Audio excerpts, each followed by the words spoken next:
भगवत प्राप्ति का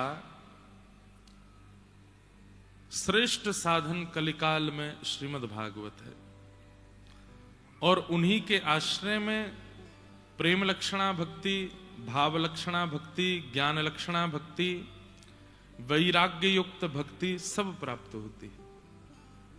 मूल भागवत जी ही हैं, उन्हीं की कृपा से ही सब भाव हमें प्राप्त होते हैं। तो ऐसी भागवत जी की सन्निधि में हम आप सब लोग विराज रहे हैं। कल मधुरतम ठाकुर जी का नंदोत्सव कथा में मनाया गया और खूब आनंद हुआ। दधी काना करने का हमको कोई योजना भाव तो पता नहीं था, लेकिन जैसे ही दही हंडी आई तो फिर रोक नहीं पाए स्वयं को। मन में भाव हुआ कि बहुत जगह कथाओं में उत्सव मनाया जाता है उत्साह के साथ, लेकिन कथा में तो कल नंदोत्सव मनाया, खूब आनंद हुआ। संध्या के सत्र में कल गिरधर लाल जी का जल क्रीड़ा महोत्सव, ऐसी सुंदर कुंज बनी लाला की, वह कुंज में से ही जल प्रवाह है रोए और बीच में ठाकुर जी विराज रहे हैं। खूब आनंद हुआ, खूब सुख मिला कल ठाकुर जी के जल क्रीड़ा उत्सव का। हम आप सब लोग प्रत्यक्ष अनुभूति तो कर नहीं सकते, इतने योग्य तो हम हैं नहीं, इसलिए उत्सवों के माध्यम से हम भावानुभूति करते हैं। उत्सव करने से एक भाव की अनुभूति होती है और फिर उसमें आचार्यों के जब पद गाते हैं उन पदों में जो भाव लिखे हैं उन भावों का चिंतन करना चाहिए। तो उत्सवानुभूति, भावानुभूति, और जब पद पदावलियों के भाव चित्त में आते हैं तो फिर उससे नेत्रबंद होकर के मन में वह भाव का अनुभव होने लगता है कि ठाकुर जी ऐसे नृत्य कर। अब कल एक बहुत सुंदर पद था, उसमें वर्णन कर रहे हैं कि जब ठाकुर जी पर जल छिड़का जा रहा है तो ठाकुर जी के अंग पर जाकर के जल की शोभा कैसी हो रही है। बोले जल जाकर के ऐसे लगते हैं जैसे मानो मोतियों का श्रृंगार कर रखा हो, छोटे छोटे बिंदु मोती मोती की तरह लगते हैं, जैसे बहुत छोटे छोटे मोतियों के स्वरूप किसी के श्री अंग पर लगा दिए जाएं, ऐसे ठाकुर जी के श्री अंग पर जल के बिंदु जो हैं वो मोती के समान लग रहे हैं।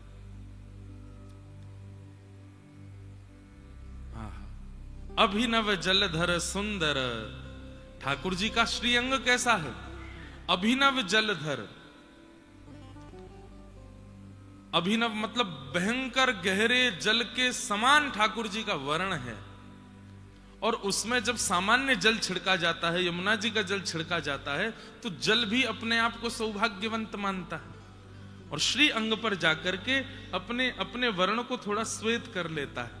तो ठाकुर जी के श्री अंग पर ऐसा लगता है मानो जैसे मोती विराज रहे हों। ठाकुर जी के केश गीले हो गए हैं, घुंघराले केश गीले हैं, वस्त्र गीले हो गए हैं, जिसके कारण भीतर की श्याम कांति जो है वो वस्त्रों से दिख रही है। कितनी सुंदर शोभा ठाकुर जी की लगती है, बहुत सुंदर। कल खूब आनंद आया लाल जी के उत्सव में। हम 2 घंटा तो बड़ी शांति से उत्सव करते हैं, अंत में खूब उधम मचाते हैं। हमारे पिताजी कहते हैं 2 घंटा शांति से बैठेगा फिर पता ना का है जाए आए। मैंने पिताजी इतना सुंदर जल केली ठाकुर जी ने की, अब ठाकुर जी जब जल से बाहर आएंगे तो हम लोग भी तो करेंगे, वह प्रसाद को हम भी तो उछालेंगे, कोई को लग जाए, रिपट जाए, कचूहे जाए। मैंने कहा ये तो उत्सव में होना ही चाहिए, नहीं हो रहा है तो उत्सव नहीं हुआ।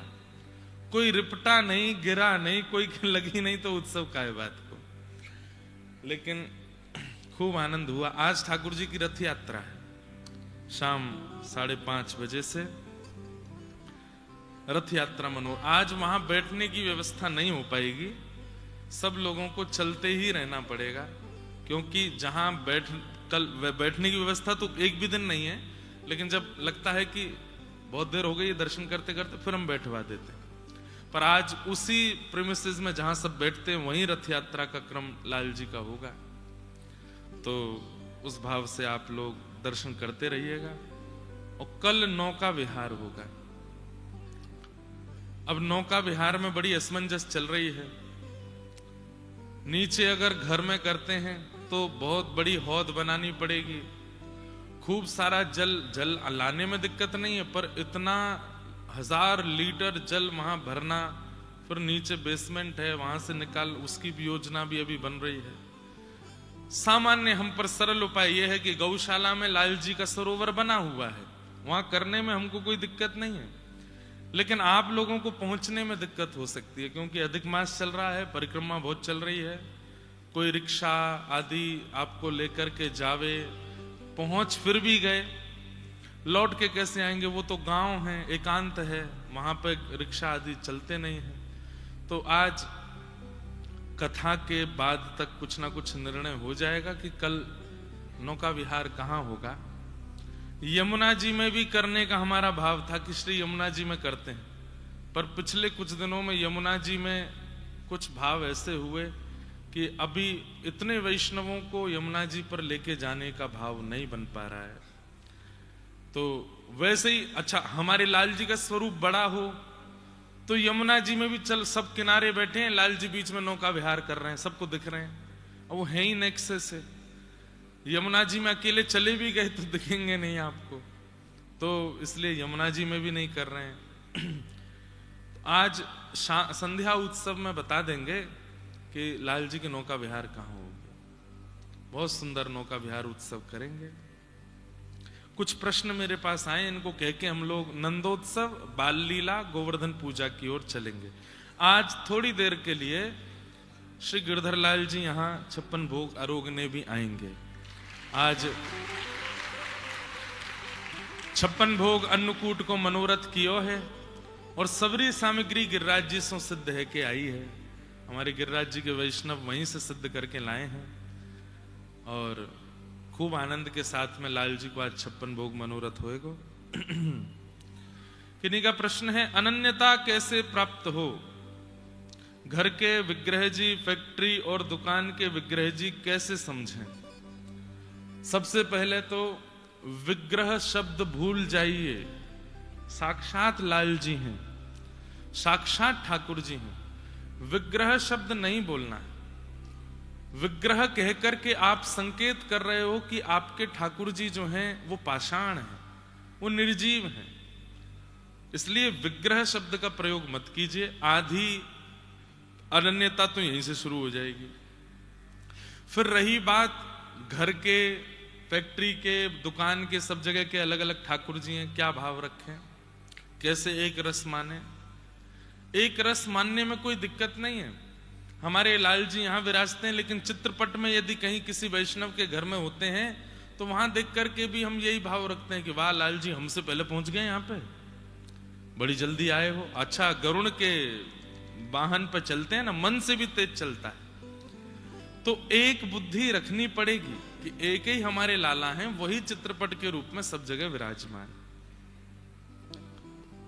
घर पर तो सब सेवा हो जाती है, परंतु अन्य जगह कैसे सेवा करें, इसमें यही भाव है कि घर के ठाकुर जी तो आप पूर्ण रूप से, भाव रूप से सेवा वाले ही रखो, बाकी जगह ठाकुर जी के प्रतिनिधि चित्र स्वरूप विराजमान कर दो, और इस भाव से सेवा। अगर वहां पर भी स्वरूप विराज रहे हैं ठाकुर जी के, तो वहां किसी को नियुक्त करो। अब फैक्ट्री और दुकान कह रहे हो, इतना खर्चा तो आप पे होगा ही कि कोई ब्राह्मण देवता को आप सेवा में लगा सको, जो वहां आपके द्वारा सेवा कर दिया करें। बाकी अनन्यता विश्वास से प्रकट होती है। न अन्य इति अनन्य, अपने एक के अलावा किसी अन्य में बुद्धि ना जाना, इसी को अनन्यता कहते हैं, और वो विश्वास से ही आती है। मेरे तो गिरधर गोपाल, दूसरो ना कोई, मेरे तो गिरधर गोपाल, दूसरो ना कोई। जाके सिर मोर मुकुट, मेरो पति सोई, मेरे तो गिरधर गोपाल। मीराबाई की कैसी अनन्यता। इसी को अनन्य भाव कहते हैं। और वो विश्वास से प्रकट होगा। विश्वास कैसे प्रकट होगा? सत्संग से प्रकट होगा, हरिजनों के संग से प्रकट होगा, कथा श्रवण से प्रकट होगा।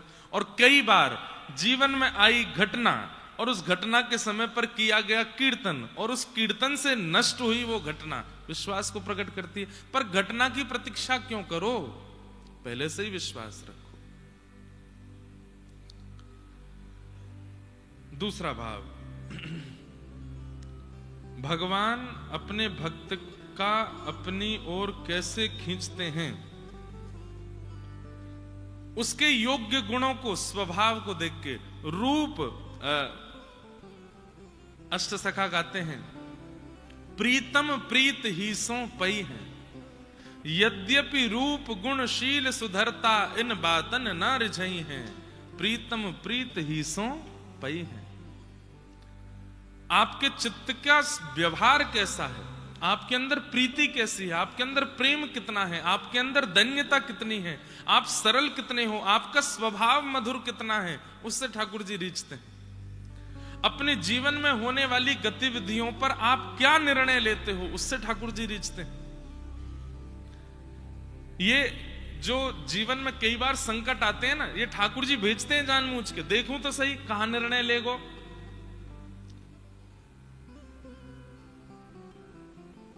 जब जागो तभी सवेरा, 1 घंटा बाद ही जगे सही। तानपुरा को लेके, लेकिन बढ़िया है, ध्यान से सुनो। क्या बता रहा था मैं? कई बार जीवन में परिस्थिति ठाकुर जी भेजते हैं ये देखने के लिए कि अब ये क्या निर्णय लेगा। अब द्रौपदी जैसी परिस्थिति भगवान किसी को ना दें। निर्दोष 5 बालकों को मार दिया अश्वत्थामा ने, और द्रौपदी रो रही है, बिलक रही है कि मेरे निर्दोष बालक मार दिए। भगवान कृष्ण की बहन है, ठाकुर जी बहन कहकर के द्रौपदी को बुलाते हैं, उसके 5 निर्दोष बालकों को मार दिया। उनके शव पड़े हैं सामने, और उसी समय अर्जुन अश्वत्थामा को बांध करके, हाथ पैर बांध करके सामने लेकर के आता है, इसने मारा है 5 बालकों को। द्रौपदी तू आज्ञा कर, क्या करूं? मुच्यता मुच्यतामेष ब्राह्मणो नितरां गुरु। द्रौपदी क्या कहती है? छोड़ दो। क्यों? ये ब्राह्मण है, हम क्षत्रिय हैं। अरे जब घर में कोई घटना होती है या हमारी परिस्थिति में घटना, हम भूल जाते हैं सारे धर्म वेद शास्त्र गुरुजन सबको भूल जाते हैं। लेकिन द्रौपदी क्या कह रही है? 5 बालकों के शव पड़े हैं तब भी कह रही है कि इसको छोड़ दो। क्यों? ये ब्राह्मण है, हम क्षत्रिय हैं, ब्राह्मण को मारने का अधिकार नहीं है।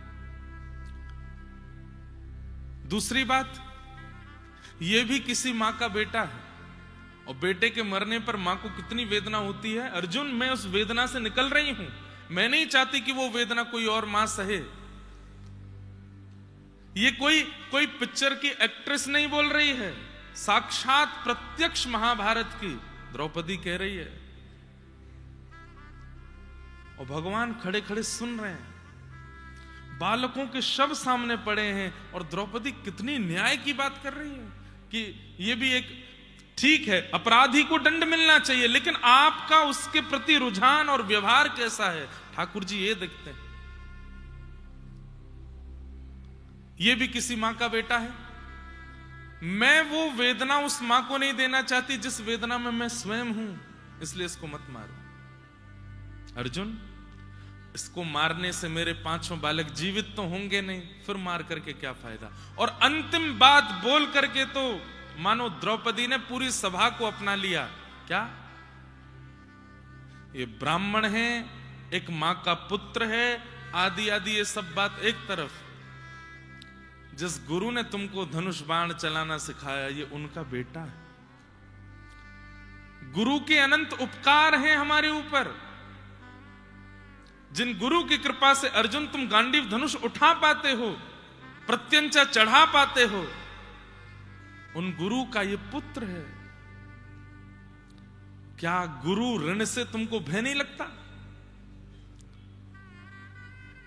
गुरु का कर्जा है हमारे ऊपर कि उन्होंने हमें इस योग्य बनाया। कम से कम उस कर्जे को ऐसे चुकाओ कि उनके पुत्र का सम्मान करो, उसको मारो मत। बाकी सब तो शांत खड़े हैं, लेकिन दूर खड़े श्याम सुंदर के नेत्रों से आंसू गिर रहे हैं। और भगवान ने अपना नाम दे दिया द्रौपदी को, निरीक्ष कृष्णापकृतम गुरु सुतम। वहां वर्णन है, द्रौपदी ने गुरुपुत्र को देखा ना, कृष्णा अपने गुरुपुत्र को देख रही है। भगवान ने नाम रखा, मेरा नाम कृष्ण और द्रौपदी का नाम कृष्णा। इससे खिंचे चले आते हैं ठाकुर जी, आपका व्यवहार कैसा है, आपके विचार कैसे हैं, आपके निर्णय कैसे हैं। कई लोग निर्णय लेने में बहुत जल्दी और बहुत बेबाक होकर के कुछ भी कह देते हैं, निर्णय ले लेते हैं। ठाकुर जी विचलित हो जाते हैं, अपने सुख का विचार करके निर्णय ले लेते हैं, अपनों के सुख का विचार करके निर्णय ले लेते हैं। नहीं,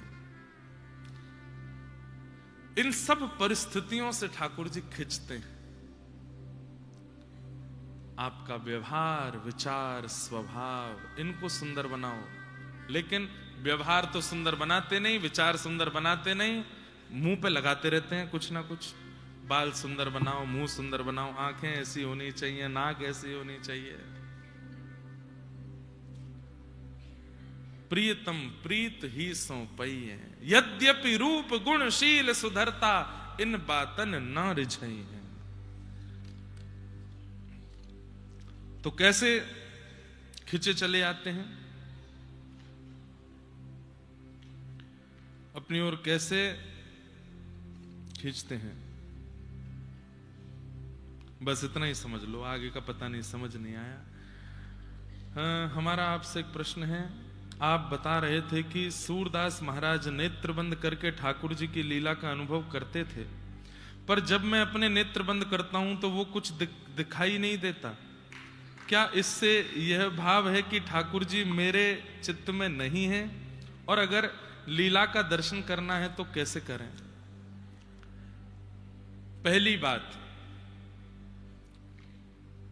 हम नेत्र बंद करते हैं, उसके बाद हमें जो दिखता है वो हमारे मन की वास्तविक स्थिति है, वो हमारी एक्चुअल स्थिति है कि मन कैसा है। इसलिए एकांत में बैठ के कभी कभी देखा करो क्या दिख रहा है। दूसरी बात, आपने कहा क्या मेरे चित्त में भगवान नहीं? ना, भगवान स्वयं गीता में कहते हैं, ईश्वरः सर्वभूतानां हृदये सैर्जं तिष्ठति। मैं सबके हृदय में रहता हूं, तो फिर दिखते क्यों नहीं? सीधा सा अर्थ है कि भाई दर्पण लगा है, लेकिन दर्पण में आप जब खुद को देखने गए तो आप खुद को देख नहीं पा रहे हो। क्यों? क्योंकि दर्पण पर बहुत सारा मैल लगा है, धूल लगी है, छींटे लगे हैं, गोबर लगा है, ना जाने क्या क्या लगा। दर्पण तो है, लेकिन आप देख क्यों नहीं पा रहे हो? क्योंकि मलिन है। और उस दर्पण का चेतो दर्पण मार्जनम, अपने चित्त के दर्पण का मार्जन करो। मार्जन कैसे होता है? ये कथा ही मार्जन है। धीरे धीरे इससे मार्जन होता चला जाएगा। वो चित्त का दर्पण जब स्वच्छ हो जाएगा, स्पष्ट हो जाएगा, फिर उसमें जब देखोगे तो श्याम सुंदर दिखेंगे। सूरदास जी के चित्त का दर्पण पूर्ण स्वच्छ हो चुका है, तो बाहरी दृष्टि ना होते हुए भी उनको ठाकुर जी का अनुभव होता है। चित्त का दर्पण मैला है, इसलिए ठाकुर जी नहीं दिख रहे हैं। और वो कैसे दिखेगा? एक कथा आती है, समझाने का भाव है। एक गांव में कुआं था, नया कुआं बनवाया था गांव के लोगों ने, और नया कुआं बनवा करके उन सब लोगों ने योजना बनाई कि पहली बार इस कुएं का जल कोई संत पिएगा या फिर इस जल से कोई संत स्नान करेगा, उसके बाद हम गांव के लोग इसका प्रयोग करेंगे। एक महात्मा को बुलाया गया, महात्मा जी गए, बोले भैया कब जाना है कुएं में स्नान करने? बोले महाराज सब बढ़िया है, लेकिन हमारे कुएं में से दुर्गंध बहुत आ रही है, क्या करें? बोले अभी नया निकला है ना, थोड़ा उसका कम से कम 50-70 बाल्टी जल निकाल दो, उसके बाद स्वच्छ जल आ जाएगा। 50-70 बाल्टी जल निकाल दिया, फिर भी दुर्गंध नहीं गई। महात्मा के पास जाके बोले अब भी दुर्गंध नहीं जा रही। तो महात्मा बोले काम करो, तीर्थों का जल मंगाओ, और तीर्थों का जल मंगा करके कुएं में डालो, और एक दिन बाद फिर से जल निकालो, शायद स्वच्छ हो जाए। उसके बाद भी दुर्गंध नहीं गई। तीसरी योजना बनाई, उसमें चूना लगा दो, ये करो वो करो, जो जो योजना पानी को सुंदर स्वच्छ बनाने की सब कर ली। अंत में महात्मा बोले ये कुआं है कहां, मैं चलूं देखने? बोले चलो। महात्मा जब गए तो महात्मा गए तो थोड़ी पास आती दुर्गंध आ रही थी। भीतर झांक करके देखा तो उसमें 2 कुत्ते मरे पड़े थे। महात्मा बोले इनको क्यों नहीं निकाला तुमने? बोले आपने कहा ही नहीं कि इनको निकालो। आपने कहा जल निकालो, तीर्थों का जल डालो, इसमें ये कर दो, इसमें लिपाई पुताई करवा दो। अरे मूर्खों, पहले इनको तो निकालो। कहने का अभिप्राय समझे? हमारा मन कुआं है। हम संतों से प्रश्न करते हैं ठाकुर जी क्यों नहीं दिख रहे, अभी भी दुर्गंध क्यों आ रही है, अभी भी संसार की चीजें क्यों दिख रही हैं, नेत्र बंद करने पर हीरो हीरोइन ही क्यों दिखते हैं, ठाकुर जी क्यों नहीं दिख रहे हैं? तब कहा गया क्या कि अपने चित्त से खूब सारा त्याग करो, वस्तुओं का त्याग करो, विचारों का त्याग करो, गलत लोगों का त्याग करो। आपने कर दिया फिर भी दुर्गंध नहीं जा रही। तो हमने क्या कहा, बद्रीनाथ होके आओ, मुक्तिनाथ होके आओ, गंगा स्नान करके आओ, यमुना स्नान करके आओ, खूब सारे कथाओं का बढ़िया लेपन करो, शायद दुर्गंध नहीं आवे। सब करके देख लिया फिर भी दुर्गंध आ रही है। तब गुरुदेव ने चित्त में झांक के देखा तो अहमता और ममता, या फिर कहूं राग और द्वेष रूपी 2 कुत्ते मरे पड़े थे भीतर। अरे इनको तो निकालो पहले। जब तक ये नहीं निकलेंगे कैसे मन में पवित्रता आवेगी? राग और द्वेष किसको कहते हैं? आपने मुझे माला पहना दी, अब आपसे बढ़िया कोई नहीं है। अब सब जगह मैं आपकी बड़ाई करता रहता हूं, अरे बहुत बढ़िया आदमी, अरे 1 नंबर आदमी है। 4 आदमी, अरे उसने इतना गलत किया, अरे कुछ भी किया हो, बहुत बढ़िया आदमी, मुझे माला पहनाता है। ये राग है। और द्वेष, चाहे 1000 लोग उसकी प्रशंसा कर दें पर मुझे तो उसमें अवगुण ही देखना है। नहीं नहीं, ये तो ऐसा है, ये तो अभी मुक्तिनाथ में कथा थी तो मैंने वहां 4 व्यवहारों के विषय में बात करी थी। हम मानवों के चित्त में 4 व्यवहार होते हैं।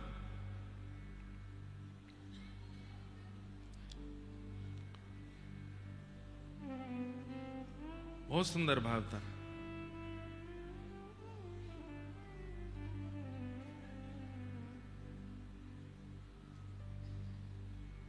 अभी मिलेगा नहीं तो कल सुनाएंगे, नहीं तो राग और द्वेष निकाल दिए तो क्या हो गया? पवित्रता हो गई। तो जैसे आप कह रहे हैं कि आपको नेत्र बंद करने पर ठाकुर जी नहीं दिखते हैं, इसका मतलब ठाकुर जी हैं नहीं, ऐसा नहीं है। ठाकुर जी तो हैं, पर ठाकुर जी के आगे बहुत कुछ रखा है जिसके कारण ठाकुर जी दिख नहीं रहे हैं। उनका मार्जन करना प्रारंभ करो, दिख जाएंगे, अनुभव हो जाएगा। और आप यदि कहो कैसे करूं, क्या करूं, आपसे बढ़िया आप कौन हो ये कोई नहीं जानता। व्यक्ति कैसा है ये केवल 2 लोग जानते हैं, लिख लीजिएगा। व्यक्ति कैसा है ये 2 लोग जानते हैं, पहले भगवान, दूसरा वो खुद। एनिवर्सरी मना रहे हैं, कितने साल हो गए? 30 साल हो गए साथ में, नहीं जानती पत्नी आपको। 50 साल हो गए, नहीं जानता पति आपको। बहुत सारे रहस्य हैं जो व्यक्ति अपने अंदर रख करके चला जाता है संसार से, किसी को नहीं बता के जाता। इसलिए 2 ही लोग जानते हैं आपको, एक तो भगवान और एक आप खुद। आपको पता है कि आपके अंदर कितनी कमियां हैं, कितनी गलतियां हैं, कितनी गड़बड़ियां हैं, कितने बुरे व्यवहार हैं। सबकी लिस्ट बनाओ, उन सबके पीछे ठाकुर जी दबे हुए हैं। जैसे जैसे उनका मार्जन करते जाओगे, एक दिन सूरदास जी की तरह हमें भी ठाकुर जी का अनुभव हो जाएगा।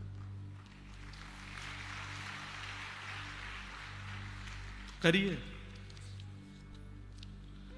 अगर स्वप्न में दीक्षा मिल जाए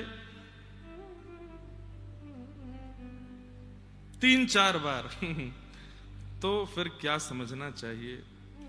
भगवद आज्ञा है, स्वप्न को प्रत्यक्ष दीक्षा ले लो।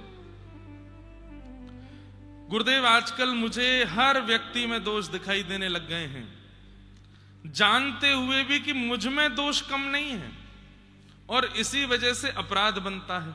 और भक्ति नष्ट हो जाती है, इसका उपाय क्या है? और मुझ पर जो भी कृपा होती है मैं उसका प्रचार कर देती हूं, जो कि बहुत गलत है।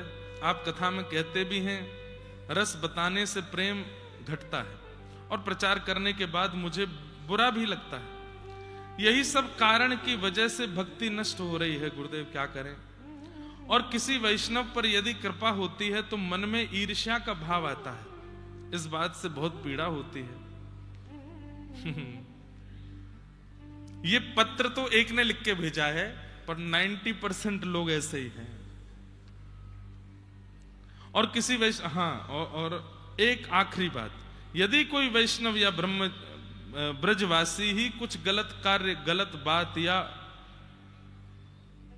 कुछ करे हमारे साथ, तो उसके प्रति कैसी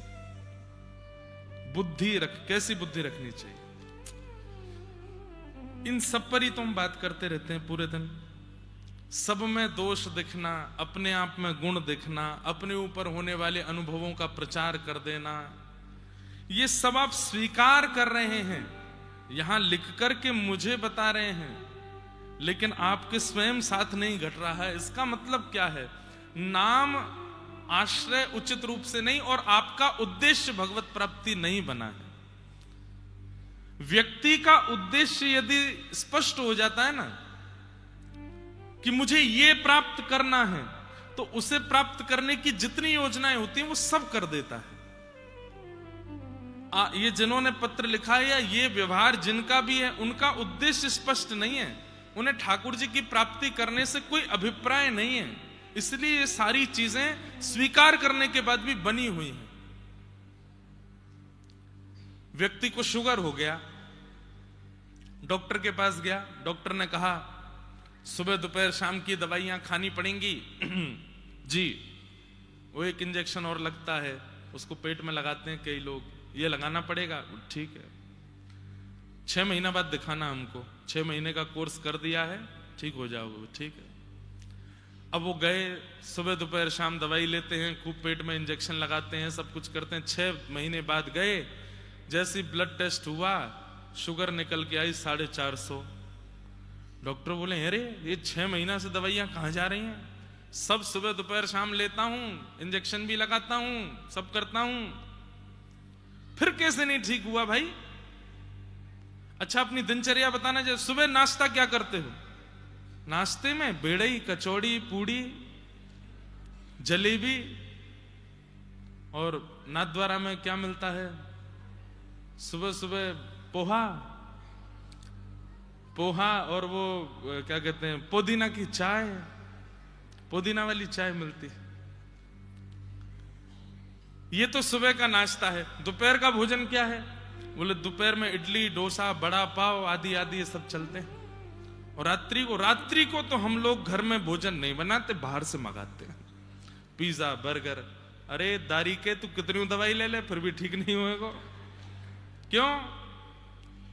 क्योंकि परहेज नहीं है। ये जिन्होंने पत्र लिखा है या इस प्रकार का व्यवहार जिन किसी का भी है, वो कथा तो सुन रहे हैं, वो नाम तो कर रहे हैं, वो तिलक तो लगा रहे हैं, इसका मतलब दवाइयां ले रहे हैं, लेकिन परहेज नहीं कर रहे हैं। परहेज क्या है?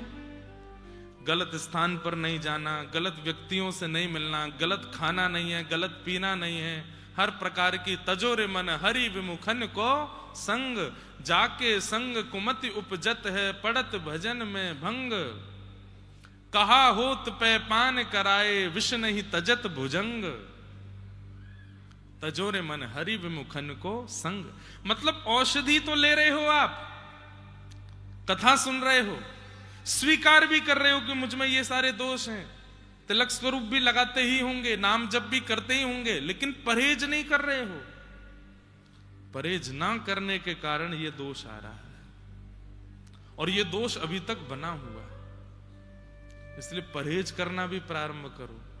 गलत स्थान पर नहीं जाना, गलत भोजन नहीं करना, गलत व्यक्ति का, और सबसे बड़ी बात, आप गलत स्थान पे भी नहीं जाते, भोजन भी गलत नहीं करते, लेकिन कोई एक व्यक्ति ऐसा आपसे जुड़ा हुआ है जो सारी गलतियां करता है, तो उसकी वजह से भी आप में दोष बचे रहते हैं। औषधि लेने के बाद भी रोग ना जावे, इसका मतलब आप कुछ तो ऐसा सेवन कर रहे हो जो आपके रोग को बनाए रखा है। इसलिए परहेज करो, दूषितताओं का त्याग करो। आदि आदि सब भाव हैं।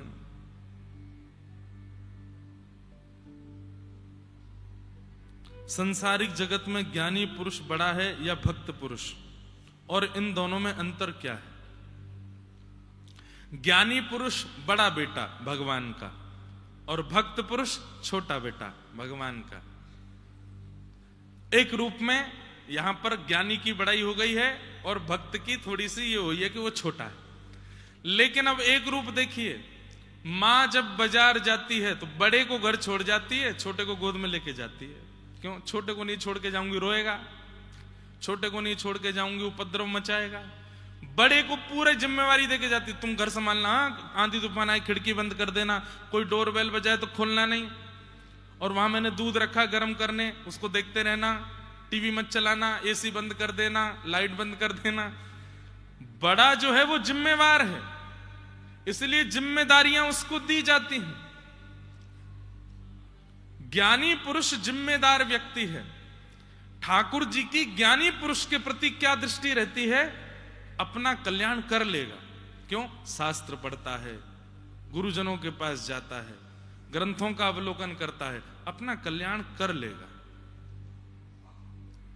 लेकिन कोई अगर भक्त पुरुष होता है, ज्यादा ज्ञानी नहीं है, केवल नाम जप करना जानता है, केवल परिक्रमा करना जानता है, केवल ठाकुर जी की सेवा करना जानता है, केवल कथाओं में जाके बैठना जानता है, इसके अलावा और कुछ उसके पास ज्ञान नहीं है, तो ठाकुर जी उसको गोद में उठाते हैं, बोले या को तो मोइये उद्धार करना पड़ेगा, ये अपने आप नहीं कर पाएगा, ये अपने आप नहीं कर पाएगा, इसको तो मुझे करना पड़ेगा।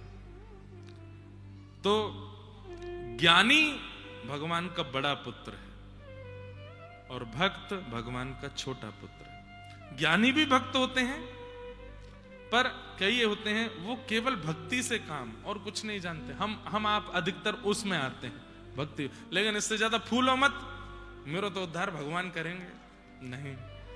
फिर उस छोटे बालक की तरह सहज भी रहो, छोटे बालक की तरह सरल भी रहो। छोटा बालक कैसा होता है? बड़ा बालक रोए, बड़ा बालक यदि रोए घर का, टॉफी से नहीं मानता।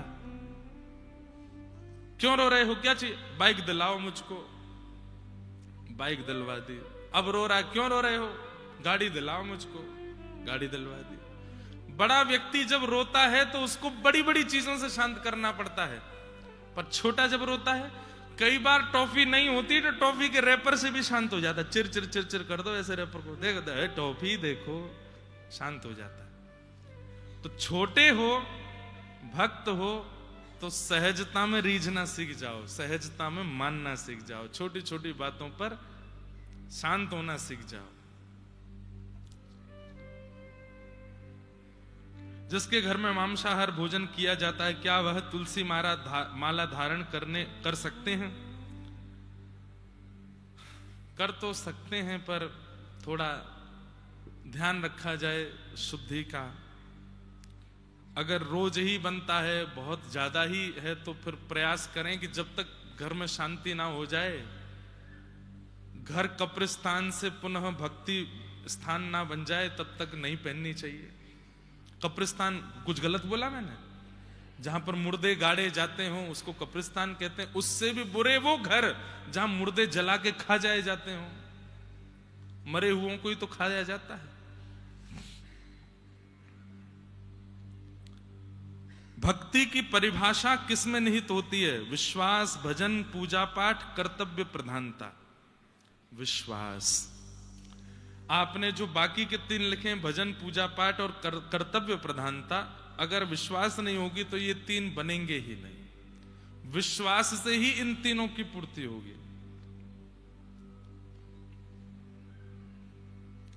त्रेता युग से लेकर के कलयुग तक सिर्फ नारी को ही अपमानित शब्दों से संबोधित किया जाता है, जबकि उसकी जिम्मेदारी पुरुष ही होता है। ऐसा क्यों? इस संसार का दुर्भाग्य है, इससे ज्यादा हम कुछ नहीं कहेंगे। ये दुर्भाग्य है कि यहां सबसे सरल जिस पर टिप्पणी करना होता हो उस पर करते हैं, जबकि ये नहीं होना चाहिए। मैं तो अपनी कथाओं में खूब खुल के बोलता हूं कि भाई आप नाम जप करते हो, तिलक करते हो, सब करते हो, लेकिन गाली माताएं बहनों की दी जाती है, कितनी गलत बात है। और इसी कारण से भगवत अनुभव अब के युग में हो नहीं पा रहा है। क्यों? क्योंकि हम नारियों का सम्मान नहीं करते, और स्पष्ट कहते हैं शास्त्रों में, यत्र नार्यस्तु पूज्यन्ते, जहां नारियों का सम्मान है वहीं देवता रमण करते हैं। नारियों का सम्मान करो, उनका अपमान मत कीजिए, उनको गलत शब्दों से मत बोलिए। और फिर भी करते हैं तो ये दुर्भाग्य है हमारा। इस दुर्भाग्य का दंड हमको भोगना पड़ेगा। कल हम लोगों ने बड़े प्रेम और भाव से ठाकुर जी की मधुर कृष्ण जन्म की लीला का श्रवण किया, खूब आनंद कल यहां मनाया गया। वास्तव में आनंद क्या है? ठाकुर जी के उत्सव ही आनंद है, और भगवान के उत्सव कोई अलग नहीं है, उत्सव ठाकुर जी के ही स्वरूप हैं। उत्सव को यदि व्यवस्था मान करके करोगे तो उसमें विघ्न आएगा। उत्सव को कृष्ण मान करके करो, कभी विघ्न नहीं आएगा, कभी दिक्कत नहीं होगी। उत्सव में प्रयोग होने वाले पुष्प, उत्सव में प्रयोग होने वाली सामग्री, उत्सव में प्रयोग होने वाली व्यवस्था, सब कृष्ण हैं। ये मान करके जब आप उत्सव करोगे तो कोई आपदा आनी भी होगी तो टल जाएगी। उसको व्यवस्था मान करके और लोक रंजन की भावना से करोगे तो उसमें व्यवधान आएगा। कम शब्दों में बड़ी बात बोल करके हम निकल जा रहे हैं आगे, समझने वाले समझ जाइए। तो उत्सव को कृष्ण मानिए, उत्सव कृष्ण है, तभी वो आनंद देते हैं, तभी वो आनंद स्वरूप प्रदान करते हैं।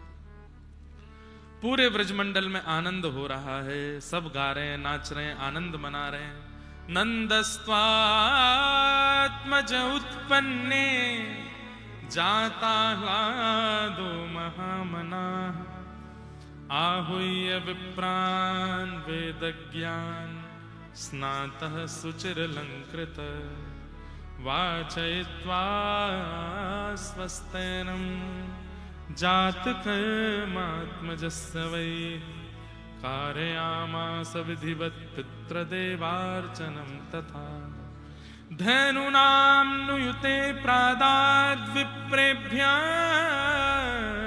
समलंकृते, तिलाद्रीन् सप्तरत्नेङ्घ सातकौम्बरावृतम्।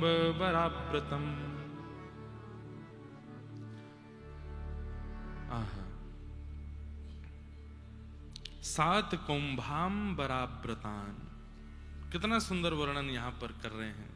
नंद जी के लाला भयो है, और नंद जी के लाला भयो है, ये खबर जब पूरे ब्रजमंडल में फैली है तो सब आनंद में भर गए। एक नंद बाबा को ढाणी को है, ब्रज को एक भाव सुना, मैं बहुत दिन हो गए सुनाया नहीं, पूज्य गुरुदेव भगवान अपनी कथा में सुनाते हैं।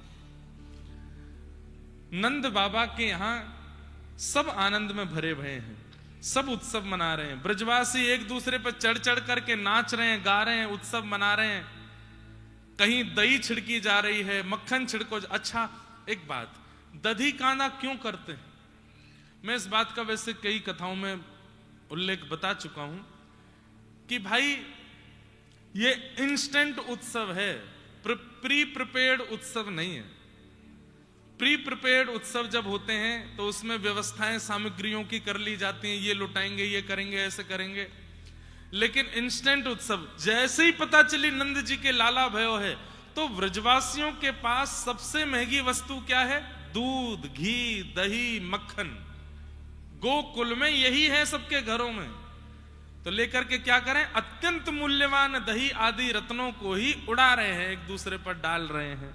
बधाई दे, जैसे आजकल लोग 500 की नोट उछाल देते हैं, ज्यादा खुश हो जाते हैं। बेटा घोड़ी पर बैठ गया तो पिताजी आएंगे 500 की नोट यूं दिखाते हैं उसके ऊपर और उड़ाते हैं। सब लोग और वाह वाह वाह, देखो 500 की नोट उछाल रहे हैं। अब उस समय पर सबसे बड़ा धन ही गौधन था।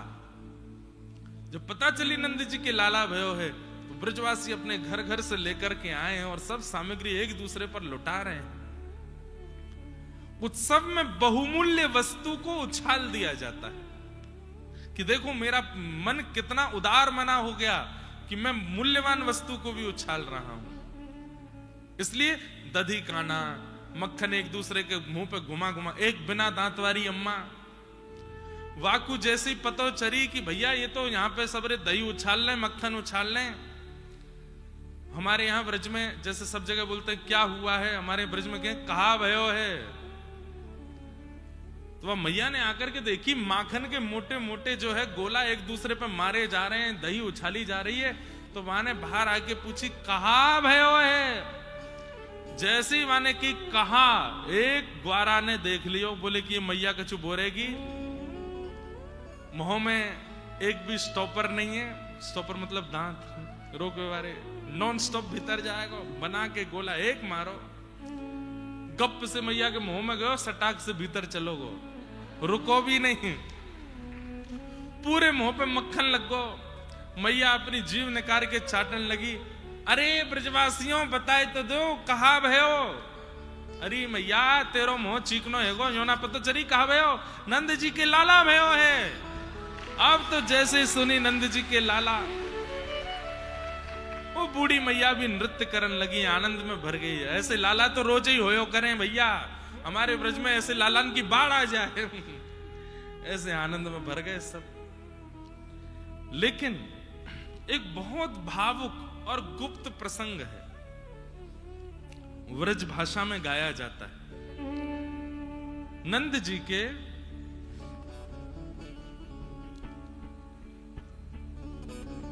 बोलो सदगुरुदेव भगवान की जय। ये भाव पूज्य गुरुदेव ही सुनाते हैं। गुरुदेव का आगमन भाव प्रारंभ से पूर्व ही हुआ है, उन्हीं की प्रसादी हम बांटते हैं सब जगह। हे जुग जुग जीवेरी यशोदा मैया तेरो यशोदा मैया तेरो जीवेरी यशोदा मैया तेरो ललना। जुग जुग जीवेरी यशोदा मैया तेरो ललना। अरे हाँ तेरो ललना नंद रानी तेरो ललना, तेरो ललना रानी तेरो ललना। हे तेरो ललना महारानी तेरो ललना। तेरो ललना महारानी तेरो ललना। जुग जुग जीवेरी यशोदा मैया तेरो ललना। जुग जीवेरी यशोदा मैया तेरो ललना।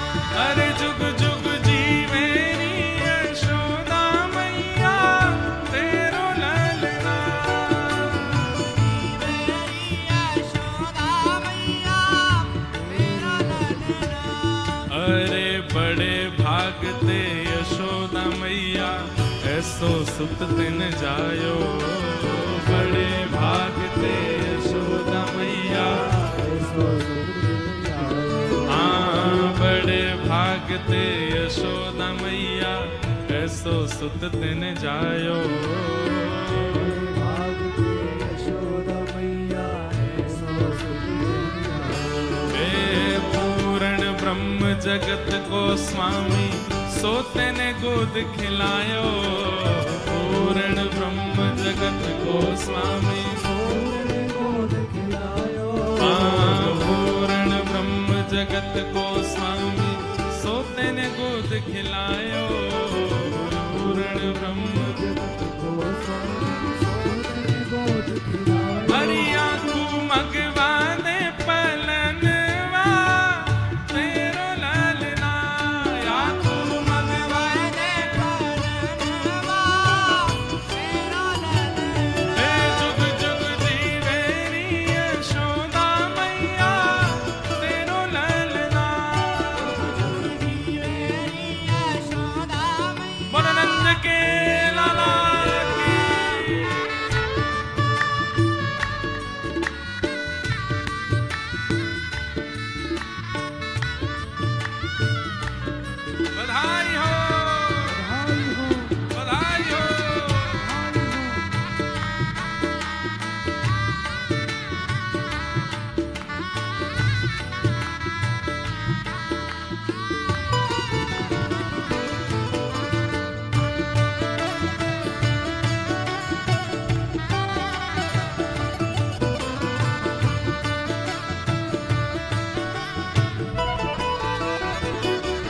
ओ धन्य घड़ी जब होए यशोदा मैया कह के बोले, धन्य घड़ी जब होए यशोदा मैया कह के बोले। हाँ धन्य घड़ी जब होए यशोदा मैया कह के बोले, घड़ी जब होए यशोदा मैया कह के बोले। अरे नूपुर बांध दो चरणन में घुटमन घुटमन डोले, नूपुर बांध दो चरणन में हाँ नूपुर बांध दो चरणन में घुटमन घुटमन डोले, नूपुर बांध दो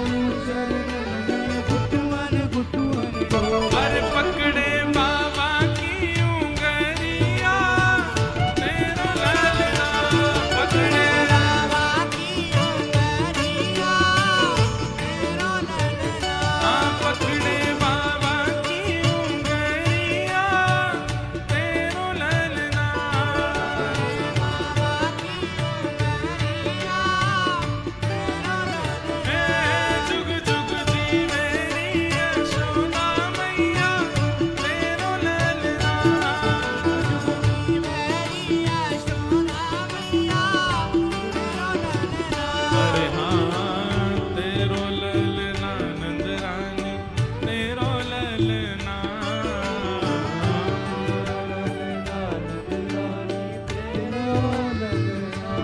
ओ तेरो ललना महारानी तेरो ललना,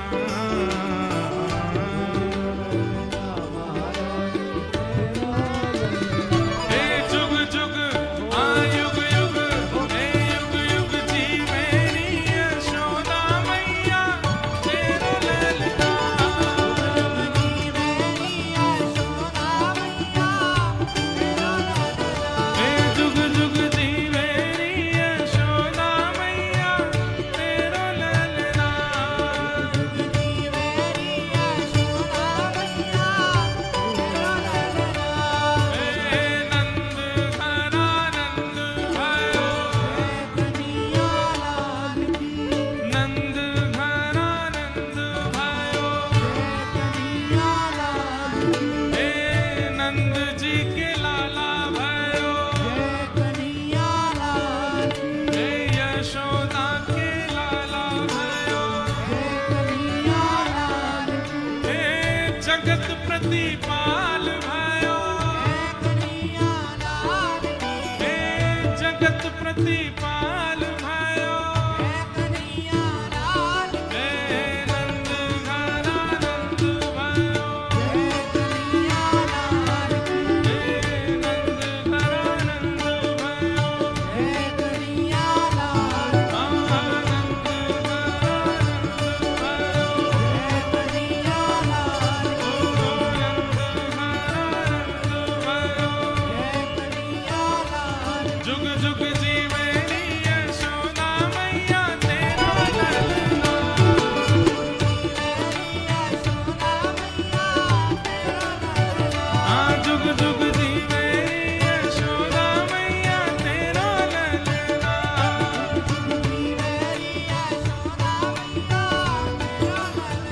ओ मैया तेरा ललना, अरे बाबा तेरा ललना, ओ मैया तेरा ललना,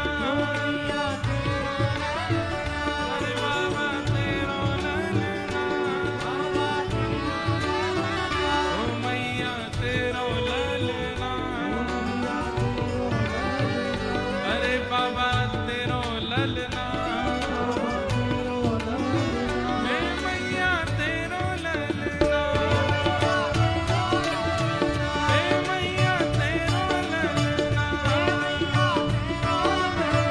अरे मैया तेरो ललना, हे मैया तेरो ललना।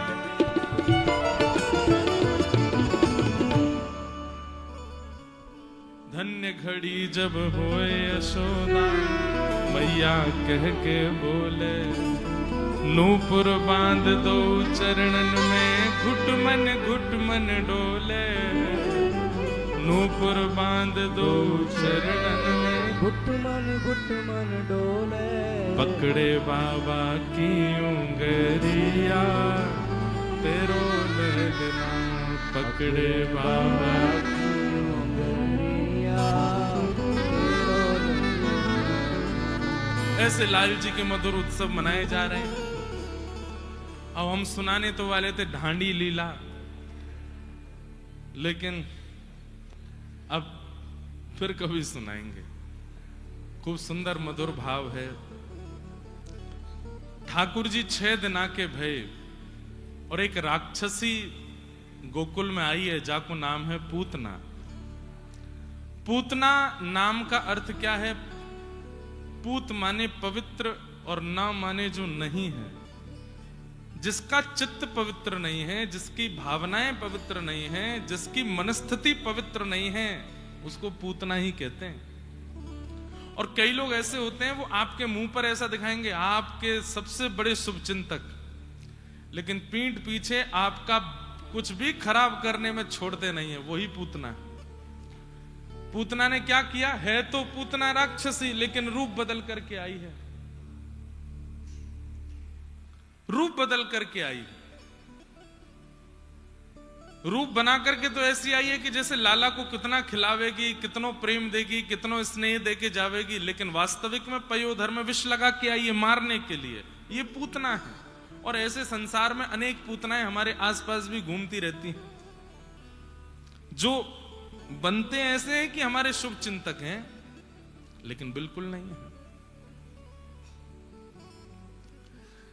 पूतना रूप बदल करके आई, लक्ष्मी जैसा रूप धारण करके आई, इतनी सुंदर बन करके आई कि सब ब्रजवासियों का मन उस पर चला गया।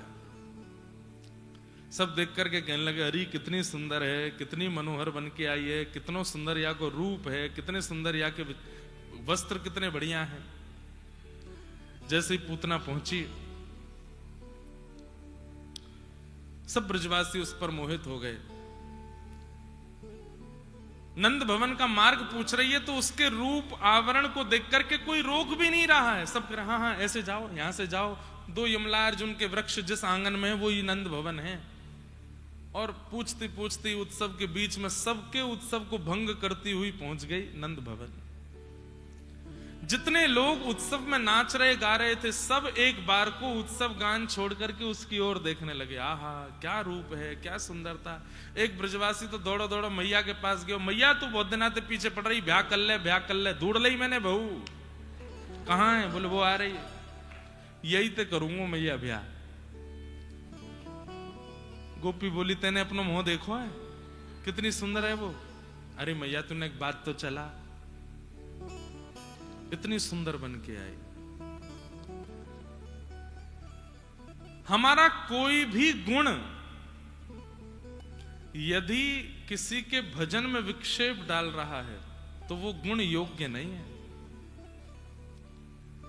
गुण सदैव गौड़ होना चाहिए, गुण सदैव भीतर होना चाहिए। और सबसे बड़ी बात हमारी सुंदरता है, हमारा ज्ञान है, या जो भी गुण है, वो गुण श्रेष्ठ तब मानो कि उस गुण का प्रकाश होते ही सामने वाले में प्रेम बढ़े, भक्ति बढ़े, ना कि सांसारिक भोग और आसक्ति बढ़े। वो गुण श्रेष्ठ नहीं। अब मीराबाई बहुत सुंदर थी। मैं कथा में बताया करता हूं कि जब मीराबाई का ब्याह हुआ तो मेवाड़ जब पहुंची, आप सब मेवाड़ से ही हो, मीराबाई जब पहुंची तो ऐसा बाईसा के चरित्र में लिखा है कि मेवाड़ में ज्यादा संत महापुरुषों का आगमन होता नहीं था।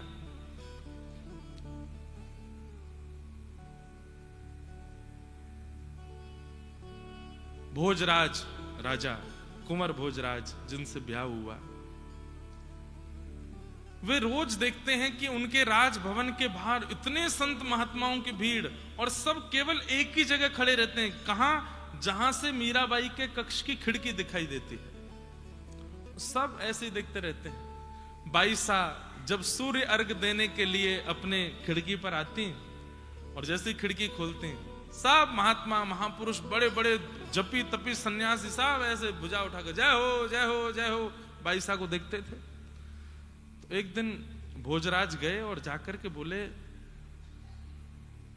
आप लोग क्या देखते हैं? मीरा बहुत सुंदर है, उसका रूप बहुत आकर्षक है, वो देखने आते हैं। तो सब बोले, नहीं भगवान, हरिद्वार नहाए आए, सब जगह घूमे आए, बड़े बड़े तीर्थन में जाए करके जब तब कर आए, उसके बाद एक क्षण के लिए ठाकुर जी का अनुभव होता है।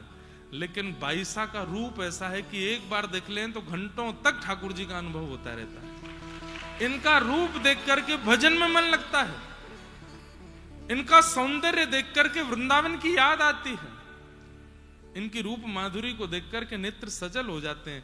देखते इनको हैं पर याद ठाकुर जी की आती है। ये मीराबाई का सौंदर्य है। किसी को देख करके उसके प्रति सुंदरता का भाव आ रहा है या उसके प्रति आकर्षण बढ़ रहा है तो व्यक्ति संसारी है। लेकिन किसी की सुंदरता देख के, किसी भी गुण को जानकर समझकर भगवत प्रीति बढ़ रही है, ठाकुर जी के प्रति प्रेम बढ़ रहा है, तो इसका मतलब वो भजनानंदी है, वो वैष्णव है। तो जो भी सुंदर हैं, जो भी गाना जानते हैं, जो भी बोलना अच्छा जानते हैं, शरीर बहुत अच्छा है, किसी भी गुण से युक्त हैं, प्रयास कीजिए कि उस गुण का आस्वादन करने वाले में आपके प्रति आसक्ति ना बन के ठाकुर जी के प्रति आसक्ति बने। और वो कब बनेगी? जब आप भजन करोगे, जब आप अपने गुण को ठाकुर जी में विलीन कर दोगे। हो बाला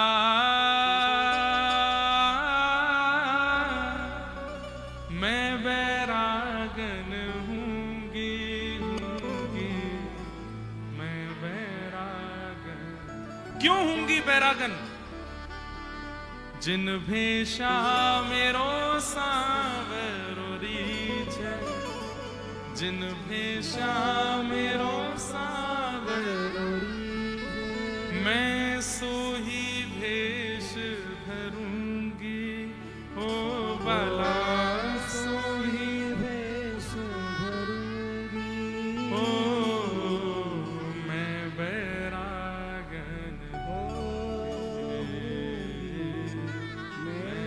अच्छा, गुण को श्रेष्ठ बनाने का एक उपाय और है। क्या? उस गुण से संसार को ना रिझा के ठाकुर जी को रिझाओ। जो भी गुण है, अब जैसे किसी को गाना आ जाता है तो वो माइक ले लेकर के सब जगह अपने प्रस्तुति करने लगता है कि 4 लोग मेरी वाहवाही कर दें, 4 लोग मुझसे रीझ जाएं, 4 लोग मुझसे प्रसन्न हो जाएं। ना, गाना आता है तो एकांत में बैठ के ठाकुर जी के सामने गाओ, ठाकुर जी को रिझाने का प्रयास करो। वो दुनिया वाहवाही नहीं चाहिए, आप एक बार बोल दो वाह, आप एक बार वाह बोल दोगे, नाथ में प्रसन्न। भोजन बनाना आता है, कई लोग होते हैं उनके हाथ में स्वाद होता है। महाराज ऐसे ऐसे लोग होते हैं, किसी सामग्री को छू दें स्वादिष्ट हो जाती है। कुछ भी बना दें, जैसे घर की मां पीली दाल बनाएगी, बिल्कुल साधारण, कुछ नहीं डाला, हल्दी नमक डाला है, उस दाल का स्वाद कोई और पकड़ ही नहीं सकता, इतनी बढ़िया बनती। वो रोटी बना के लाती है, गरम गरम फुलका बना के लाती है, उस पर घी डाल देती है, दही से खा लो तो इतना स्वाद लगता है। क्यों? कईयों के हाथ में स्वाद, और हाथ में नहीं, व्यवहार में स्वाद होता है। अगर उस गुण से वो स्वाद बनाने वाला ये सोचने लग जाए ना, खाने वाले यूं कहते हैं किसने बनाया, उंगली काटते रह गए, इतना बढ़िया स्वाद, बिगड़ जाएगा। वो प्रसादी सिद्ध करने वाला ठाकुर जी को रिझाने का प्रयास करने लग जाए, ठाकुर जी की सेवा में प्रयास करने लग जाए, काउदना ठाकुर जी चटकारे लेकर के खा रहे हो, तब आपका गुण सार्थक हो। और भैया ये बात मैं इसलिए कह रहा हूं कि संसार बहुत विचित्र है। आज आपके गुण से रीझेगा, कल उसी गुण की निंदा करने लगेगा। लेकिन ठाकुर जी एक बार जिस गुण से रीझते हैं ना, जीवन भर फिर उस गुण के अधीन रहते हैं, सदा उसके अधीन रहते हैं। इसलिए रूप है, सौंदर्य है, शरीर है, वाणी है, भोजन बनाने की कला है, नृत्य करने की कला है, कोई भी गुण आपके पास है, उस गुण से प्रयास करो ठाकुर जी को रिझाने का। जब ठाकुर जी के सन्मुख उस गुण का ज्यादा आप प्रवाह करने लगोगे ना, धीरे धीरे उस गुण से सब रीझने लगेंगे। हमने एक आध कथा में बताया, पूज्य गुरुदेव भगवान भी जानते हैं। प्रारंभिक समय में जब कथाएं बहुत कम होती थी ना, तो हम अपनी गौशाला में जाके कथा करते थे, गैयाओं को सुनाते थे। सुबह 5 बजे गैयाओं के बीच में बैठ करके और ऐसा तखत लगा करके और वहां गैयाओं को कथा सुनाता था मैं। आज भी याद है वो समय, सर्दियों के समय कोहरा में जाते थे, गैयाओं को जाकर के सानी में थोड़ी कुछ सेवा करते, उसके बाद आसन लगा के चारों तरफ गैया बैठी हैं और बीच में कथा सुनाते। नंदोत्सव होता था तो बढ़िया गुड़ के लड्डू बनवा के ले जाते, वही उछालते गैया के ऊपर, बधाई हो बधाई हो। स्थिति ये हो गई थी कि घर के किसी कार्य में व्यस्त होने के कारण जब मैं गौशाला नहीं जा पाता था तो हमारे ग्वारिया बाबा का फोन आता, बोले गैया रम्मा रही हैं सुबह से, अम्मा अम्मा कर रही, आज कथा वक्ता नहीं आयो, आज कथा नहीं सुनी। अपने गुण का प्रयोग एक बार भगवत सन्निधि में या भगवत प्रियों की सन्निधि में करने लग जाओ, उनको रिझाने का प्रयास करो। संसार रीझे ना रीझे, इससे आपका अभिप्राय ही नहीं रहेगा। हमको पहले कोई नहीं सुनता, आज सब सुनने, और जरूरी नहीं हमेशा सुनेंगे, हो सकता है 10-5 साल बाद फिर से कोई ना सुने, लेकिन तब भी हमारे पास में एक जगह है, कोई नहीं सुनेगा तो मैं फिर से गौशाला में ही सुनाऊंगा, गैया ही सुनेंगे। आपको बस ये बात बतानी कि अपने गुण का प्रयोग ठाकुर जी की सेवा में करो। संसार तो बड़ा विचित्र है, स्वार्थी है। आज आप बढ़िया लग रहे तो आपकी वाहवाही, कल कोई और बढ़िया लगा तो उसकी वाहवाही। लेकिन ठाकुर जी को आप बढ़िया लग गए, आपसे बढ़िया भी कोई आ जाएगा ना तो आपकी ही वाहवाही करेंगे। इसका एक प्रसंग है कि जयदेव महाप्रभु ने गीत गोविंद की रचना की। गीत गोविंद महाकाव्य को लिखने के बाद जगन्नाथ महाप्रभु को इतना प्रिय लगा वो कि आज भी जगन्नाथ जी वस्त्र में गीत गोविंद अंकित करके अपने तन पर धारण करके सोते हैं रात्रि में। उस समय पर कोई और हुआ जगन्नाथपुरी ने, उसने गीत गोविंद लिखा, मतलब दूसरा गीत गोविंद लिखा, और जयदेव महाप्रभु की रचना को देख करके उससे भी बढ़िया वाले शब्द लिखने के प्रयास किए। गीत गोविंद की रचना जब उसने की तो ठाकुर जी उसके स्वप्न में नृसिंह बनकर के पहुंच गए। बोले कि मेरे जयदेव के गीत गोविंद से ऊपर कुछ नहीं है, अपना गीत गोविंद तुम बहा के आओ समुद्र में। और तब उनको प्रवाहित करना ही पड़ा। ठाकुर जी एक बार जाते रीझ जाए ना, सदा बातें रीझे रहे। इसलिए अगर चाहते हैं कि हमारा गुण किसी व्यक्ति में विषय को प्रकट ना करे, भक्ति को प्रकट करे, तो अपने गुण को पहले ठाकुर जी के सन्मुख प्रसादी कर दीजिए। अपने गुण को ठाकुर जी की प्रसादी बना दीजिए। जो पाएगा, जो आस्वादन करेगा, उसके चित्त में भक्ति प्रकट हो जाएगी। अब पूतना ठाकुर जी के लिए थोड़ी सच के आई है, वो तो सबको रिझाने के लिए सच के आई है, इसलिए सब रीझ रहे हैं उस पर। आहा, रूप देखो, सौंदर्य देखो, ये देखो। पहुंच गई नंद भवन में, यशोदा मैया ने देखी, अरे वाह बड़ी सुंदर कोई बहू आई है। कहां ते आई हो? मैं मिश्राणी हूं, पास के गांव ते आई हूं, आपके लाला को आशीर्वाद देवे आई हूं। बोले अच्छा।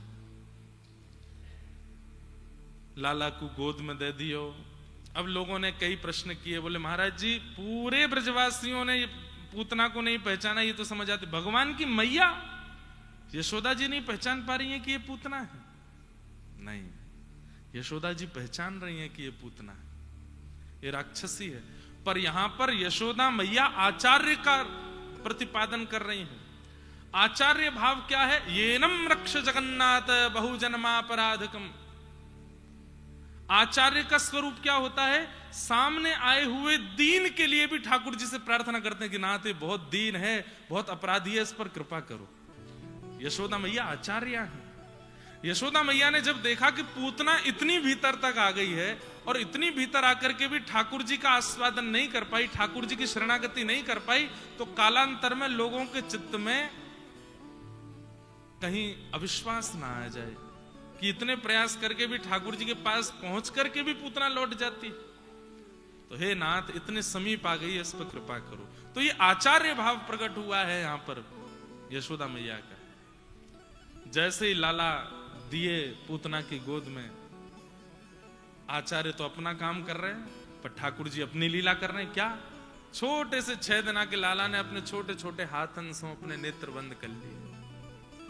अरे आंख बंद कर लेते, इसी से काम चल जाता। ये ऊपर से हाथ काहे को दिए? बोले कि भैया आंख बंद करने पर भी छाया तो पड़ती है, मैं छाया भी नहीं पड़ने दूंगा नेत्रों पे। ये दुर्भाग्य है पूतना का। क्या इतने समीप भगवान के पास पहुंचने के बाद भी उनके नेत्रों की अधिकारिणी नहीं बन पाई? ऐसा कौन सा अपराध या कौन सा दोष है पूतना में? अरे इतने राक्षसों को भगवान ने अपनी आंखों से देखा, ताड़का को देखा, रावण को देखा, शूर्पणखा को देखा, इतने बड़े बड़े राक्षसों को ठाकुर जी नेत्रों से देख रहे हैं, पर पूतना में ऐसा क्या है कि ठाकुर जी उसको देख नहीं रहे? इसके पीछे कई लक्षण बताए जाते हैं।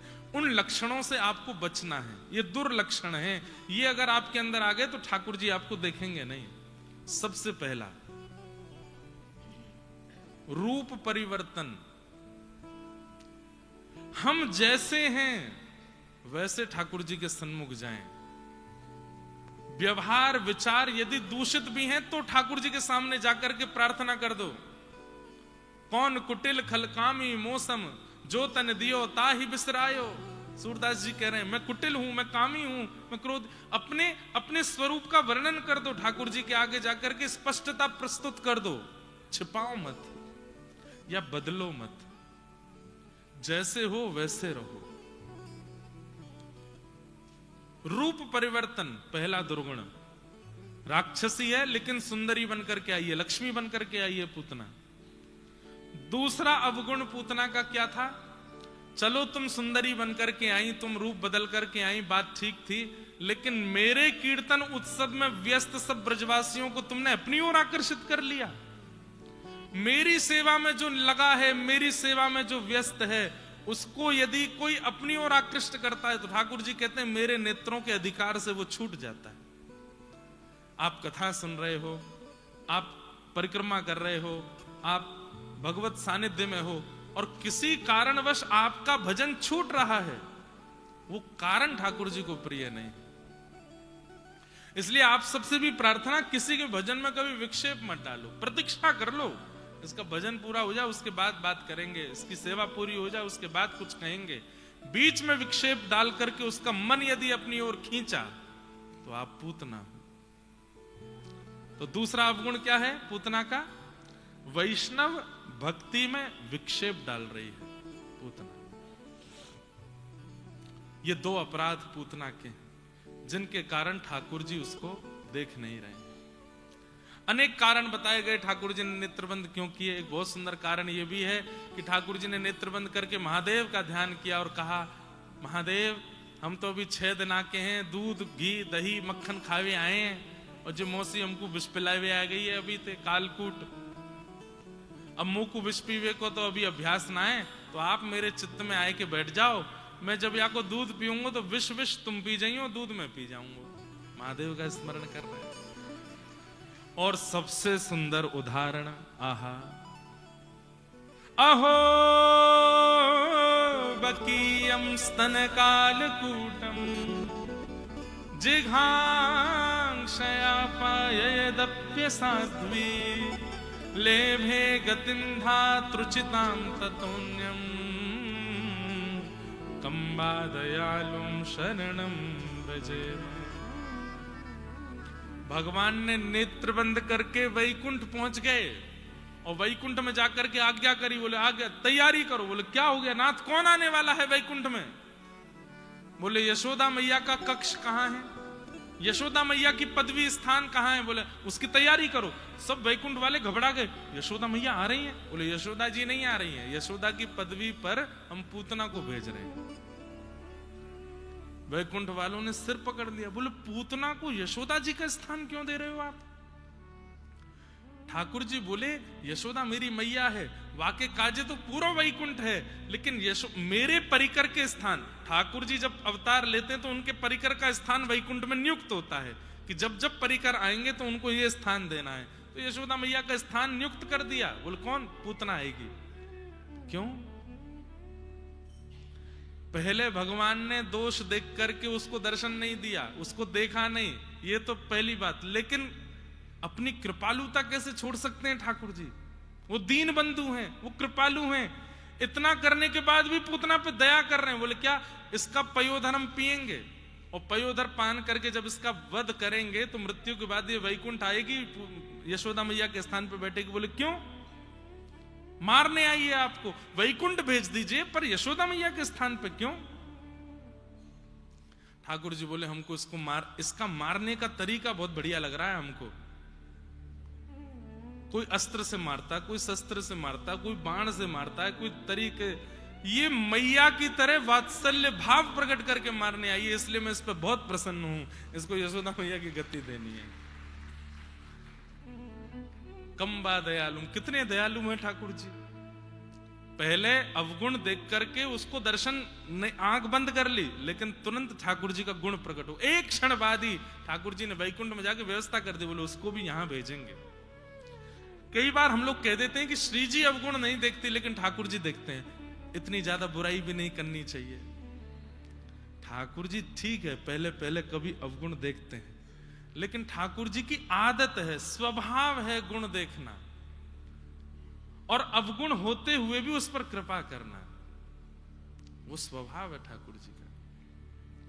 पूतना ने जैसे अपना पयोधर भगवान के मुख में दिया, भगवान ने पहले उसके विष को पिया, रस तत्वों को पिया, दुग्ध को पिया, पुण्यों को पिया, पापों को पिया, और पीते पीते पीते पीते 15 मिनट हो गए ठाकुर जी को। पूतना बोली मरता नहीं है बालक, इतनी देर हो गई, कालकूट विष, भयंकर विष लगा के आई थी पयोधर में, अभी तक नहीं मरा। जैसे पूतना ने देखा तो अंत में ठाकुर जी ने प्राणै शमं रोष समन्वितो पिबत, जैसे ही प्राण पीने प्रारंभ किए, सा मुंच मुंचालिमित प्रभाषिणी, अरे बालक छोड़, अरे बालक छोड़, पकड़ करके ठाकुर जी को अपने पयोधर से दूर करने लगी। लेकिन ठाकुर जी ने ऐसे जकड़ करके पकड़ा है उसके पयोधर को, नहीं छोड़ रहे हैं। पूज्य गुरुदेव भगवान कहते हैं कि 6 दिन के लाला बोल पड़े, मौसी जी हम पे तो पकड़वो ही आवे, छोड़वो ना आवे। और एक बार जाय को पकड़ ले ना तो फिर ठिकाने लगा कि छोड़े। और महाराज पूतना का विशाल विकराल स्वरूप हो गया, चिल्लाने लगी, चीखने लगी, लेकिन ठाकुर जी उसके पयोधर को नहीं छोड़ रहे हैं, प्राण पी रहे हैं। हमारे आचार्य चरण इस पर इतना सुंदर भाव कहते हैं कि पूतना के प्राण इतने पवित्र नहीं है कि ठाकुर जी पिए, फिर प्राण क्यों पी रहे हैं? हमारे पूज्य नाना जी सुनाते थे कि लाला पूतना के प्राण नहीं पी रहे भगवान, तो बोले पूतना भगवान के पास आने से पहले असंख्य बालकों को मार के आई है व्रजमंडल में, उन सबके प्राणों का हरण करके आई है। तो ठाकुर जी ने मन में विचार कियो, जन्माष्टमी को उत्सव चल रहा है, 6 दिन भये, अभी तो 6 महीना तक उत्सव चलना है, नेक देर में बात फैल जाएगी, यहाँ बालक मर गए, यहाँ बालक मर गए, यहाँ बालक मर गए, सब जगह से अशुभ समाचार आवेंगे, तो उत्सव विश्राम हो जाएगा, और उत्सव विश्राम होएगा तो इन ब्रजवासियों को कल्याण नहीं हो पाएगा, और वे निर्दोष बालक, मेरे प्रकट होने के बाद बालकन को वध नहीं होना चाहिए। तो भगवान ने पूतना के भीतर से उन समस्त निर्दोष बालकों के प्राण निकाल करके उन सब बालकों को पुनः जीवित कर दिया, जितने बालक मरे थे। इस प्रकार पूतना का वध किया। नंद भवन के पीछे महाराज किलोमीटरों में जाकर के उसका शरीर गिरा, धड़ाम से आवाज आई, पृथ्वी हिल सी गई, सब ब्रजवासी दौड़े तो देखे नंद भवन के पीछे की दीवार टूटी है और विशाल विकराल राक्षसी पड़ी है। यशोदा मैया ढूंढी, कहां यशोदा मैया, कहीं और कार्य में व्यस्त, दौड़ी दौड़ी आई, कहां भयो, अरे लाला कहां है? पलना में देखे लाला नहीं, अरे वो सुंदरी आई, वही गोद में लेके बैठी, कहां गई? तो पूतना के अंग पर अभी भी वो वस्त्र थे जो सुंदरी वाले थे। यशोदा मैया बोली, अरे ये सुंदरीता के भेष में ही राक्षसी आई, लाला को लेके। ऊपर चढ़ के देखी तो ठाकुर जी पयोधर पे अभी भी पड़े। सब ने ऊपर चढ़ के छोटे से लाला को नीचे उतारो। जो ब्रजवासी कह रो मेरो या ते ब्याह कराई दियो, बाकी मैया बोली अरे करेगो ब्याह, देख कैसी बन के आई है ये। मैया आज के बाद नियम लूंगा, बोले का कोई सुंदरी ते ब्याह नहीं करूंगा, कहा पतो बाद में चल के ऐसी है जाए। लेकिन ये सब बातें तो एक तरफ की विनोद की हैं। लेकिन इसमें एक बहुत सुंदर प्रसंग है। क्या? 6 दिन हो गए ठाकुर जी को प्रकट हुए, और 6 दिन से ब्रज में एक वर्ग है जो बहुत व्याकुल है, और वो है गौ माता। गैया गौशाला में खड़ी खड़ी रम्भा रही है। नंद घर आनंद भयो जय कन्हैया लाल की उत्सव सुनकर के उनको प्रसन्नता भी हो रही है, लेकिन वे दुखी भी हो रही है। क्यों? अरे ठाकुर जी कहते मैं गैयान की रक्षा के काजे आया हूं, 6 दिन है गए अभी तक हमें दर्शन नहीं दिए। इन ब्रजवासी को दर्शन दे रहे हैं, संत महात्मा को दर्शन दे रहे हैं, और हम गैया। अरे यमुना जी को भी दर्शन दिया आपने, मथुरा से आते समय यमुना जी को भी दर्शन है गयो। हम गैयान के काजे आए, हमें कब दर्शन दोगे? तो ठाकुर जी ने 6 दिना से यूं सोच रहे हैं, इन गैयान के कहा करूं, कोई ऊंची नसैनी आवे, लंबो ऊंचो मंच आवे तो वहां से इनको दर्शन कराऊं अपनो। सो पूतना को मंच बना के बुलाया ठाकुर जी ने। जैसे ही पूतना विशाल विकराल हुई, पयोधर पर पड़े भय ठाकुर जी ने गौशाला में खड़ी खड़ी सब गैयान को दर्शन दे दियो। सब गैयान ने ठाकुर जी को देख लियो, सब आनंदित है गए। इतना ही नहीं, वो गैया सब व्याकुल थी। तो जब ठाकुर जी को पूतना का स्पर्श हुआ, सब गोपियां बोली राक्षसी ने लाला को स्पर्श कियो है, लाला को शुद्धिकरण करना पड़ेगा। कहां लेके जाएं? बोले गौशाला लेके चलो। और तुरंत ठाकुर जी को लेकर के गैयान के बीच में सब गोपियां आई हैं। आहा, गौमूत्रेण स्नापित्वा, ऐसी चिकित्सा दुनिया में कहीं नहीं हो सकती। गौमूत्र से ठाकुर जी को स्नान कराया। गौमूत्रेण स्नापित्वा पुनर्गौरज सार्भकम रक्षम चक्रुश्च शक्रता द्वादशांगेषु नाम भी। गैयान के गौमूत्र से स्नान करायो। गौ खुर ठाकुर जी के श्री अंग पर लगाई है, और एक गोपी गोद में लेके बैठी है, और एक गोपी गैयान की पूंछ से लाला को झाड़ो दे रही है। और सबसे बड़ी बात, 12 अंगों पर रज लगा करके भगवान के नाम से ही भगवान को झाड़ा दे रहे हैं। ठाकुर जी मंद मंद मुस्कुरा रहे हैं। वाह, इन ब्रज की गोपियों ने आज ये बात सार्थक कर दी कि मोते भी बड़ो मेरो नाम है। मुंह पे भी अलाय बलाय आवेगी तो मेरे नाम से ही दूर की हो जाएगा। और गैयाओं को ठाकुर जी का स्पर्श हो गया, तो जो एक वर्ग नाराज बैठा था वो भी प्रसन्न हो गए। सब गैयाओं का भी आज उत्सव हो गया। इस प्रकार ठाकुर जी की पूतना मर्दन लीला हुई। बोलो भक्त वत्सल भगवान।